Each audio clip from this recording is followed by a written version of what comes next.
first of all, I think one needs to recognize that Western culture is distinct. Western culture is based upon rationalism and reason. It's based upon ideas that emerged in the Enlightenment about an acceptance that no one has an authority of knowledge. On the streets of Britain today, you see people from one culture who claim an authority of knowledge based upon the teachings of a 6th or 7th century prophet and the interpretation of what that prophet said.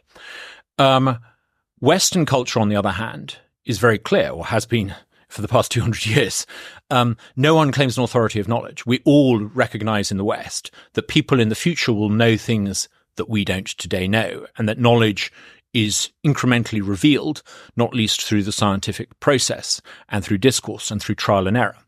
These are not universal values. These are Western values. And it explains why the West has not only been more scientifically and technologically successful, it explains why the West has been far more innovative as a society. And I would say, actually, Western civilization is a better way of life than almost every other way of life that has ever existed. Now, within the branch of Western civilization, there are different twigs, if you like. I'm sure that German and French civilization is somewhat distinct from Anglosphere civilization, but I think there are distinct features about British culture, and it's not just twee pictures of people in bowler hats and the changing of the guards at Buckingham Palace. There are things that are distinctively British. I might even say distinctively English. I would say that England in particular gave the world the idea that those who make the law should live under the law. This was a revolutionary concept at the time of Magna Carta. Mm-hmm. It was still deemed controversial in 1776. It was before that. It took a while in the 1600s for the English to accept this point themselves. But the English invented the idea of liberty.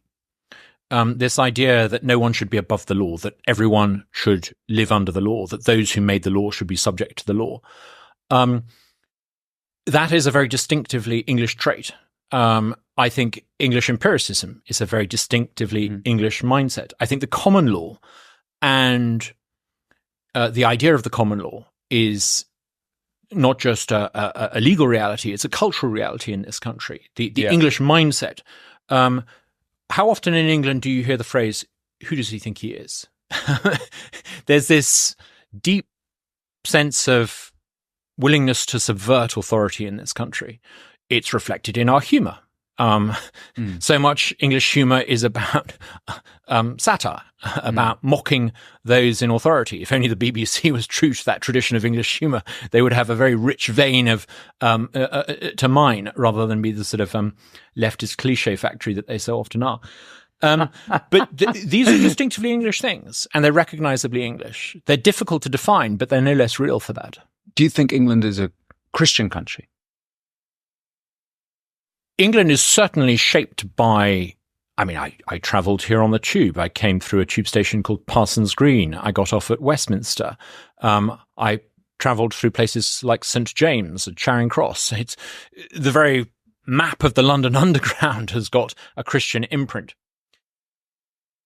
I think that if you abandon Christian faith and you move towards post-Christian secularism, you create a vacuum, and into that vacuum comes the cult of moral relativism, and the sort of the sort of neo-Protestant movement known as climate change faith. I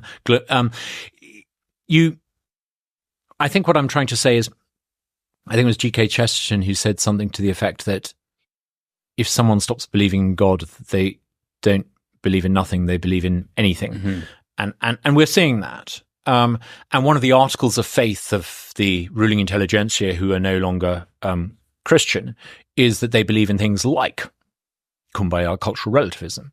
Or the king saying he wants to be the leader of all faiths. Yes. Rather than just the faith. He clearly knows little about what some interpretations of the various hadiths might have to say. I mean, that's a comment that can only be born of, post-Christian cultural relativism. Well, actually, this is why I even asked the question, because if we're talking about assimilation and integration and different cultures being, or cultures not being equal, and if we want to talk productively about how to unite a country under a common culture, I think we need to acknowledge whether or not we're Christian. And I think we are Christian. I would argue that we are Christian. And then we'd have to look at which other cultures are compatible with Christianity. I'm pleased you used the phrase cultural compatibility, because I think this is the crux of the matter. If you're a cultural relativist, you believe that all humans are basically interchangeable and all cultures are interchangeable, and that you can accept large numbers of people from different parts of the world, and it doesn't really matter where they come from. And it does. It matters deeply. Some cultures are more compatible than others, and some human capital is of higher worth than others. This is not a statement of opinion, it's a statement of fact. There's a recent Dutch study that looked at the fiscal contribution of migrants from different backgrounds, and it's very clear that migrants from the Horn of Africa in the Netherlands, for example, are a net cost to the Dutch taxpayer, a phenomenally high cost, according to the study I saw, whereas migrants living in Holland from high capital, culturally compatible countries tend to be a net benefit to the Dutch taxpayer. So clearly, you've got not just questions about cultural compatibility, but about the worth of human capital. Now, not all human capital is the same. The problem in Britain, and let's be clear about this, a couple of shocking statistics.